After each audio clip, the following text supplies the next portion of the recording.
So, if you're currently supplementing with vitamin D and you have not always been supplementing with vitamin D, you should probably listen to this video. Or if you're really sensitive to the sun and um, you can run into problems with vitamin D if you're also supplementing with it. So, let me begin this story by saying in this picture here, I'm going to put it on the screen.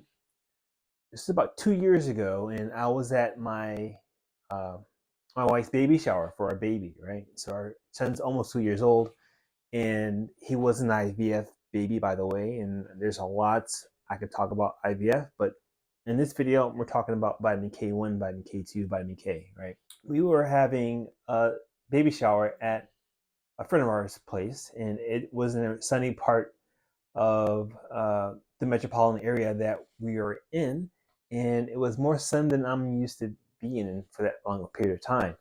And I have a really unique issue with uh, vitamin D, calcium, and vitamin K, or vitamin K1, K2.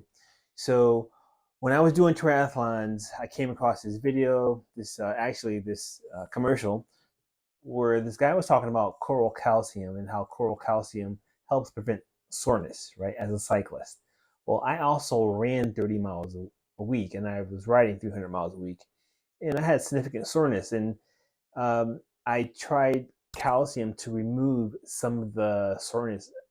I was relying upon calcium to remove some of the soreness, and it never really worked very well. Eventually, years later, I had my first kidney stone, and oh my God, it was painful. So I've had several kidney stones, and it started off as a little tiny uh, pain in behind in my back where my kidney would be, up in my upper lower back, and then it eventually turned into something more serious, right? And as I understand it, some of the pain that you feel from kidney stones is referred pain sometimes. But anyway, fast forward to this picture. I'm sitting in the sun, and I can feel a kidney stone forming. And I realize I left my vitamin K2 at home. And why should I say? Well, I can feel the kidney stones in my kidneys, right? And I should also say that when I take vitamin K, depending on the type of vitamin K I take, so depending on how it's made, like some vitamin K is in a capsule form and it's powder, and then some vitamin K is in form that I take that it's more like a gel. And usually the one that's in the form of a gel, I can tell almost within the hour that it's starting to work, right? And so, what is it about vitamin K that's actually good for us? And why am I talking about it in this video? Well, it can help prevent kidney stones. So I asked my loyal ChatGPT enabled app called Koala about kidney stones, and I'm going to read it to you right now. So I'm asking Koala, how might vitamin K2 help prevent kidney stones? And I asked it to cite relevant sources in MLA format. Vitamin K2 may help prevent kidney stones by reducing the amount of calcium in the urine, which is a major risk factor for kidney stones. Vitamin K2 activates a protein called osteocalcin, which helps to regulate calcium metabolism in the body. When there is sufficient vitamin K2, osteocalcin can bind to calcium in the bloodstream and prevent it from being excreted in the urine, where it can contribute to the formation of kidney stones. This process has been demonstrated in several studies, including a 2017 review article by Kernatowska et al., which concluded that vitamin K2 may be an effective means of preventing kidney stones by reducing urinary calcium excretion. Now, furthermore, a study by Calue et al. 2014, I'm sorry if I mispronounced it, found that supplementation with vitamin K2 reduced the risk of kidney stones in patients with a history of kidney stones. The study concluded that vitamin K2 supplementation may be a safe and effective means of reducing the risk of kidney stones in patients with a history of stone formation. In summary, vitamin K2 may help prevent kidney stones by reducing urinary calcium excretion through the activation of osteocalcin. And here are the references that they cited by Calue and Kernotowska, 2017, 2014 studies. I've got this slide that talks about vitamin K1 where I did the research, and I'll put the slide up here on the screen right now. This is what it says. So vitamin K1, also known as phylloquinone, is the fat-soluble vitamin found in leafy green vegetables such as spinach, kale, and broccoli. It plays a crucial role in blood clotting and bone health. Here are some benefits of vitamin K1 supported by scientific research.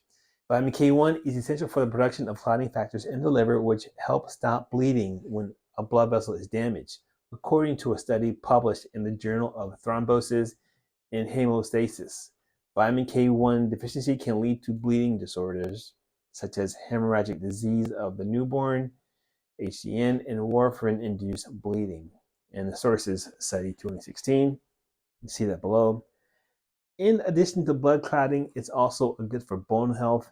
Vitamin K1 is involved in the activation of osteocalcin. Osteocalcin is a protein that helps to bind calcium to bones and promote bone mineralization. A meta-analysis of randomized controlled trials published in the Journal of Bone and Mineral Research found that vitamin K1 supplementation can increase bone mineral density and reduce the risk of fractures in postmenopausal women. Wang et al. 2015.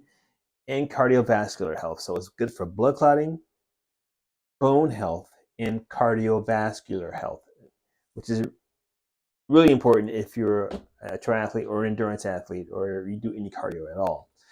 Vitamin K1 may also have a protective effect on cardiovascular health by preventing the calcification of arteries.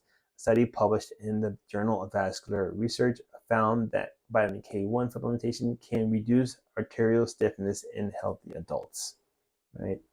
And I'm also really keen on this vitamin D aspect of vitamin K1. So why does vitamin D matter, right? So I'm gonna do that for another video. In this video, I'm strictly talking about vitamin K1 and its benefits.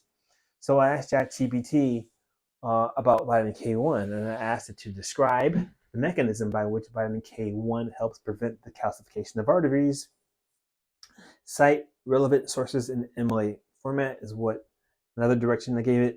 Vitamin K1 plays a crucial role in preventing the calcification of arteries by activating a protein called matrix GLA protein, MGP, which is responsible for inhibiting the deposition of calcium in the arterial walls. Now, I'm not sure if it's GLA protein or GLA protein, but anyway.